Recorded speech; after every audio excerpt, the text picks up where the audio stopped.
এরপরে একটা বক্তব্য আছে এবং এটা নিয়েও আপনি অনলাইনে সার্চ দিলে দেখতে পাবেন। কলকাতার আনন্দবাজার এবং আরও বেশ কয়েকটা আপনার অথেন্টিক সোর্সে বেশ কয়েকটা আর্টিকেল আমি পড়েছি। গায়ে হলুদের এই যে কালচার আমাদের দেশে হয়, সবাই করেন কম বেশ, বিয়ে করবেন আর গায়ে একটু হলুদ মাখবেন না, এটা তো হয় না। মাখছেন, হয়তো অনেকে মাখছেন, অনেকে মাখবেন। এটার পেছনে একটা বিশ্বাস কাজ করে যে নবদম্পতির তাদের দাম্পত্য জীবন সুখকর হয় শুধু হলুদ না, দুবলা, এটা সেটা অনেক কিছু দিয়া বিশেষ কিছু কাজ করলে, মাখামাখি করলে, কোনো প্রক্রিয়ায় আপনার এই গায়ে হলুদ ইত্যাদি করলে তাতে নাকি নবদম্পতির সুখ হয়। এটা কোনো মুসলমানের বিশ্বাস? মুসলমানের বিশ্বাস না। মুসলমানের সুখ এবং শান্তির মালিক কে? আল্লাহ।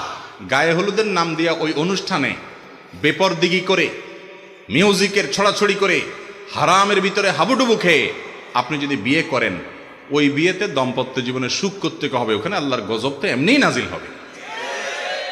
কিন্তু আজ ঠিক বলতেছেন যুবক, আপনি কি পারবেন হলুদ মুক্ত এই অনাচার মুক্ত বিয়ে করতে? সে হিম্মত আছে? তাই বলে মা বাবার সাথে, মুরব্বীদের সাথে বেয়াদবি করার দরকার নাই। সুন্দর করে বুঝায় বলবেন যে বাবারে, আমার গাত হলুদ মরিচ যা মাখা লাগে আমি নিজে মাখবো, বা পুরুষরা পুরুষদের মাখবে, মহিলারা মাখবে। যদি এটাতে বিউটিফিকেশনে কিছু থাকে, যে দেখলে সুন্দর হয়, শরীরটা সুন্দর হয় বা ত্বকটা ভালো হয় বিয়ে উপলক্ষে, ঠিক আছে করলো। এই উদ্দেশ্যে যদি হয় তাহলে সেক্ষেত্রে ওই যে শরীয়তের সীমানা লঙ্ঘন যেন না হয় সেদিকটা করতে হবে। কিন্তু যেটা হয় গায়ে হলুদের নামে, ভাই কি হয় বলেন? ছেলেদেরকে মেয়েদের অনুষ্ঠানে ছেলে মেয়ের মাখামাখি এবং হারাম মিউজিকের ছড়াছড়ি এবং অজস্র অপকর্মের ছড়াছড়ি, এগুলোর মাধ্যমে দাম্পত্য জীবনের সুখ হয় না, অসুখ হয়, আরো অশান্তি হয়।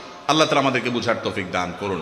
অনেকে আবার বলে, এখানে একটা হাদিস নিয়ে আসে, একজন সাহাবী বিয়ে করে আসার পর নবী সাল্লাল্লাহু আলাইহি ওয়াসাল্লাম বলেছেন, আরে তোমার গায়ে কালার দেখা যাচ্ছে, বিয়ে করছো নাকি? বলে হ্যাঁ রাসূলুল্লাহ, বিয়ে করছি। তো এইটা দিয়ে আমাকে অনেকে বলে যে তাহলে বোঝা গেছে বিয়ের সময় গায়ে কালার লাগানো জায়েজ আছে, হলুদে কালার আছে, অতএব সেটা জায়েজ আছে। তো আমি তো বলছি ভাই, কালার হিসাবে যদি আপনি লাগান, হলুদ কেন লাগাবেন? টকটকে লাল মরিচ লাগান, সমস্যা কি? এটা তো আপনার ব্যাপার।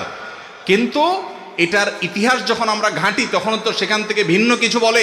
মুসলমানের সন্তান তো সেটা করতে পারে না।